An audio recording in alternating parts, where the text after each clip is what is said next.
Buenos días, buenas tardes y buenas noches. Donde sea que estés en este momento, esto es El Momento. And as always, I am your host, Eleanor Orrillo. I know it has been a long time, but we are back today and we have a lot to talk about.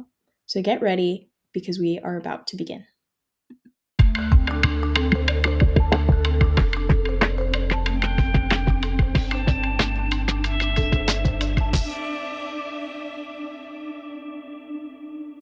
So, a lot has happened in these last 2 months since I have spoken to you all last.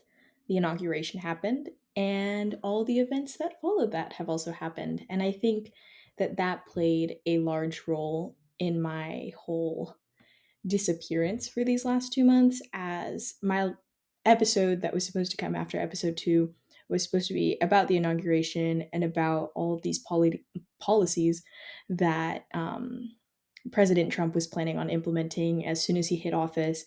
And then the day arrived, and I was just not feeling it. And as a lot of you know, or as a lot of you are feeling currently, a lot of these policies impact not personally, but emotionally. And just watching the state of our nation, as you can see from the events that happened yesterday in the Oval Office with President Zelensky, it takes a toll on you mentally, emotionally, however you may feel it. And maybe I was feeling it a bit more, but and that also played a role with other things that were going on in my life, but I've decided to come back because I feel like there are multiple reasons that my voice needs to be heard to as little or as many people as there is listening to this right now. So back to this whole concept of why I've decided to come back now, as instead of coming back later for another season or just completely quitting El Momento altogether, is because I have considered quitting making this podcast, as it is quite a bit of work recording, coming up with episode ideas, making a script, and then sitting down to record the episode and then edit it and then publish it. It is a lot on me as a single person, but when thoroughly analyzing it, I realized that A, this has played a large role in my life for a year now, and B, that oftentimes I need a place where I can vocally express myself and talk about these issues that are occurring and issues that impact me, my community, the community surrounding me, and also as a way to inspire other people that just because you feel like you have no voice doesn't mean that you don't have a voice at all. I think this podcast can grow in the future. I don't know how quickly or to how many people. I've never really had an ultimate goal with this, but my goal from the start has always been to inspire, even if just one person around my age, a little bit younger, a little bit older, to take action about things that they are passionate about and to stop promoting this hatred and this frustration that I feel like it has come in with this new administration. I feel like every policy that they push, every person that they discriminate against, it's only because they are fueled by hate. And I say that, with no filter whatsoever. I'm not going to be short about how I explain it. It's true. You can see it in their deportation policies, the way they talk about Hispanic immigrants. I feel like that's one of the ones that really hit me close to home, not because my family is in any personal situation like that, but because to hear someone speak about my community in such a way that is so derogatory, so demeaning, so dehumanizing, it hurts. It hurts. And I feel like that is something that is felt nationwide right now. There is the way he handled the interview yesterday with President Zelensky. That was supposed to be a moment about bringing peace. And what it has now turned into is this idea of who is really in charge of our government. It's insane to believe that this is the point we got to simply because people couldn't handle voting for a woman, which was what, when I finished season two, that was supposed to be my last episode. It was the day before the election, and I was going to be talking about exactly who both candidates are, because I understand both candidates have their positives and negatives. There is no perfect candidate we can elect into office, but there certainly was a better choice. And I think now, or maybe not even now, Americans are realizing the mistake that we have made simply because we were coaxed into believing that this was going to be a promise for a much better future, when in reality, no, now we are controlled by billionaires and men in business, white men in business, who truly have no concern for the communities or the lives that they are affecting through their policies.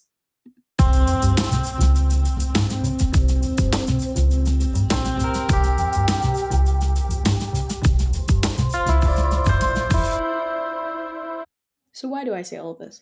Well, first of all, I'm off script today. I have decided that this is a very personal episode. This is a very more monologue style, like an interview almost, but only with myself.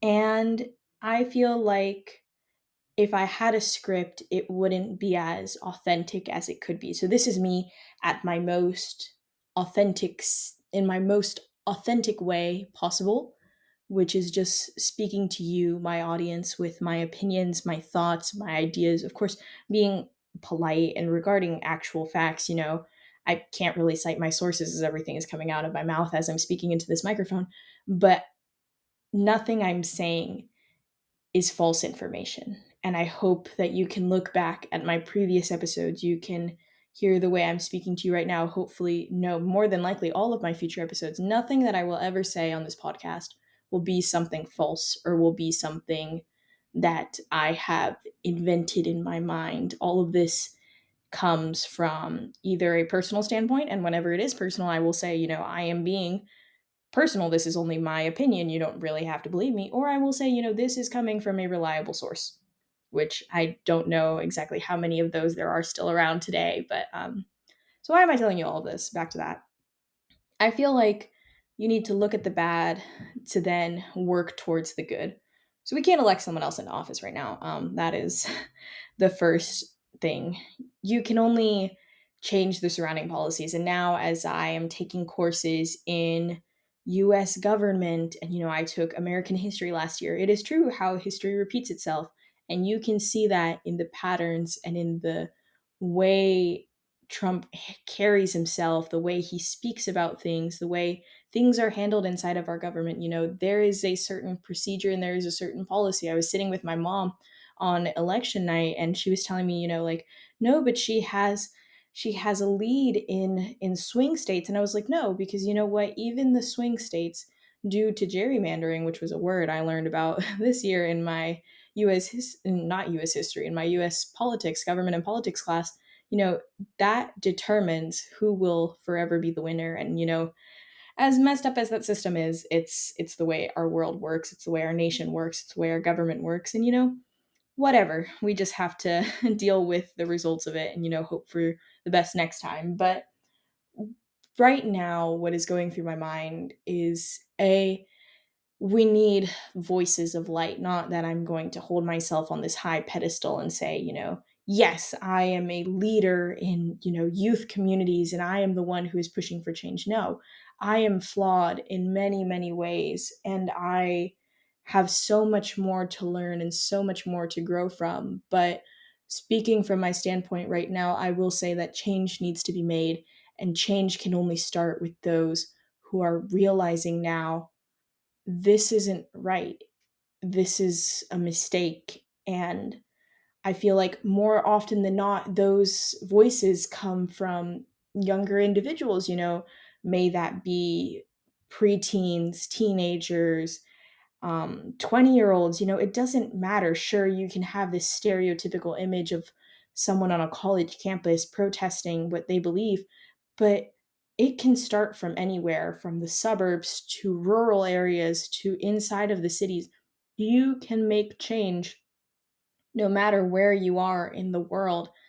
And I think that is something so important that needs to be reiterated over and over again. No matter how much hope you feel is lost right now, there is still light and there is still the idea that change can come. There just needs to be so many voices, just a chorus of voices that continue to push for these policies to change. And that's also what I've been working on these last 2 months where I've been off from the podcast, just my own personal projects here in my community, working with individuals who are leaders in communities I also want to be a part of. So I'm working with them. And I encourage everyone to go out and work with them. Find something you are passionate about and go for it. This is not the time to hesitate or to hold yourself back from any opportunity you think may be coming your way. I think right now is the time where you need to take that first step and go, okay, this is something I've been passionate about, or this is something I'm learning more about and becoming more passionate about, or this is something I simply just would like to learn more about because I heard about it. And go for it. Run with it. Keep going because it becomes a passion. This started simply because I thought, okay, I'm going to get into podcasting, and now it has turned into something which one could describe as a personal diary. It's also been interviewing. I'm so thankful for those first few interviews that I had when I started everything out because they really kicked me off. And then I realized, hey, what if I talk about issues that I'm passionate about?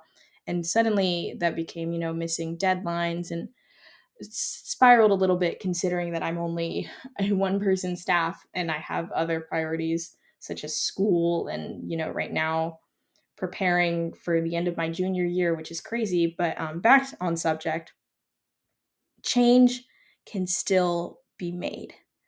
And all you have to do is take that first step and keep going. Another reason I've decided to come back now and, follow up on all that doom and gloom that I started out this episode with is because if you don't realize what's going on, you can never grow from it. If you ignore or if you pretend that what's happening isn't happening, or if you downsize it and pretend it's something much smaller than what it actually is, you will never realize exactly how many communities this is affecting directly.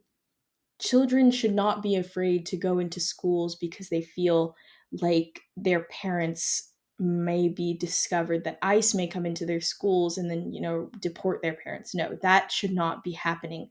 Children should have access to an education. There should be no discussion about closing the Department of Education or making their budget smaller. That should not happen. The first thing that people who want control or people who are just interested in power do, they take away your education. Why? Because when you are smarter, when you are aware, when you are vigilant, you realize these things. And if you're not informed, if you're not educated, if you don't know how to read, if you're being taught at a slower level, then you can never grow. You can never realize and take a step back and go, wait, what is happening in my world right now? And it's heartbreaking for me.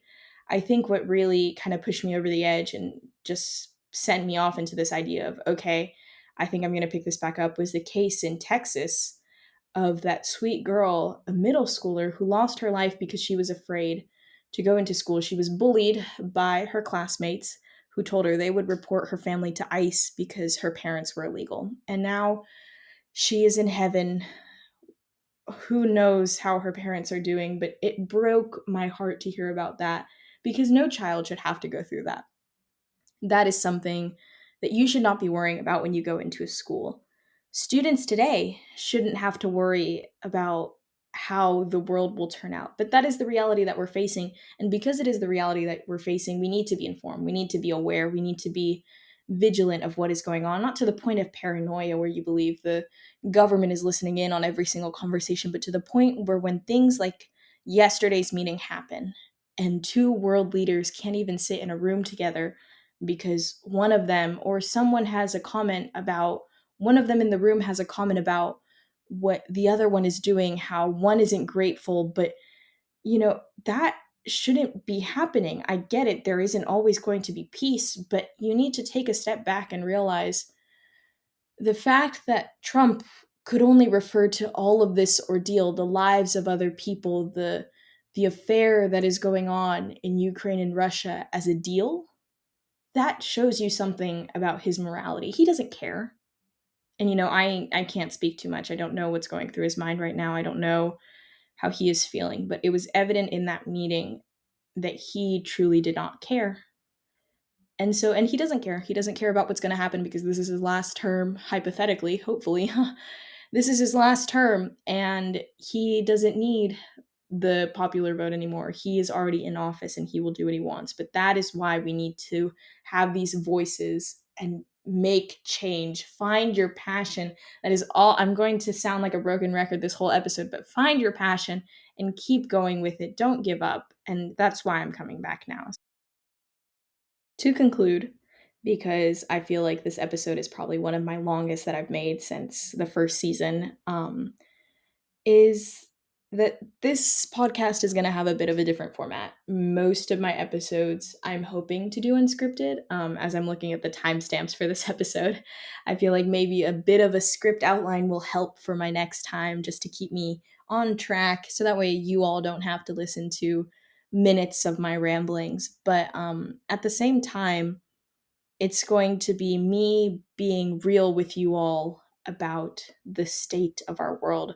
This is a moment, this is the moment, el momento, the moment where I can talk about what I am feeling, what is going on in the world. And you all can also have a moment to think, whether you're listening to this in the car as you drive to work or on a walk outside, or just merely because you have the time. I know I have listeners of different ages and demographics. This is your moment as well, where you are choosing to listen to me because you are passionate about something in your world. And I hope that I continue to inspire you as this goes on. So, my new plan is to continue doing weekly episodes, to continue pushing. No more seasons. I feel like seasons, the way they cut and bend as things go on, isn't the most uniform. So we're getting rid of seasons. This episode is truly a start of something different. It's the start of a new era. It is the start of what I hope is something great. And I am hoping that you all will stick with me for this ride that we are about to go on, because I will most likely be here for the next 4 years. And so I will be here experiencing it with you all from a different perspective, of course. As I said, I have many demographics listening.